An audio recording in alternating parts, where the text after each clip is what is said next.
জুলাই অভ্যুত্থানের বর্ষপূর্তিতে জাতির উদ্দেশ্যে দেওয়া বক্তব্যে নির্বাচনের সম্ভাব্য সময়সীমা ঘোষণা করেন অন্তর্বর্তী সরকারের প্রধান উপদেষ্টা ডক্টর মোহাম্মদ ইউনূস। শুধু দেশেই নয়, দেশের বাইরেও আন্তর্জাতিক ফোরামে সরকার প্রধান বলেছেন ঘোষিত সময় নির্বাচন হওয়া নিয়ে তার অঙ্গীকারের কথা।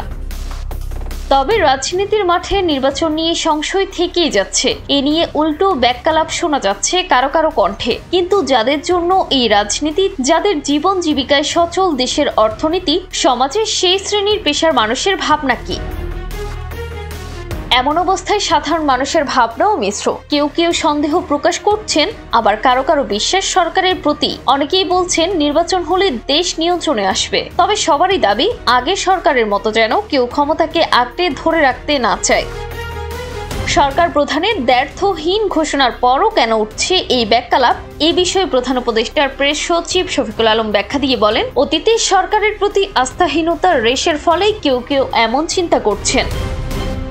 বিগত 15 বছর যেহেতু মানুষ ভোট দিতে পারেনি, এজন্য সংশয় রয়ে গেছে। তবে আমরা বারবার বলছি, ভোট ভালো হবে, শান্তিপূর্ণভাবে উৎসব মুখর পরিবেশেই ভোট অনুষ্ঠিত হবে। এজন্য যে পরিমাণ নিরাপত্তা দরকার আমরা সেটার ব্যবস্থা করছি।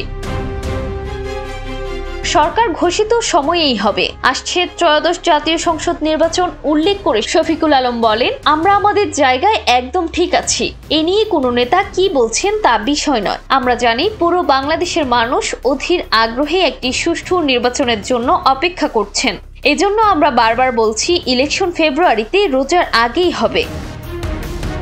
এরই মধ্যে নির্বাচনের প্রস্তুতি শুরু করেছে নির্বাচন কমিশন। অতীতের যে কোনো সময়ের চেয়ে এবার সর্বোচ্চ সংখ্যক আন্তর্জাতিক পর্যবেক্ষক থাকবেন নির্বাচনের সময়। তবে তারা হবেন না 2014, 2018 কিংবা 2024 সালের মতো সাজানো পর্যবেক্ষক।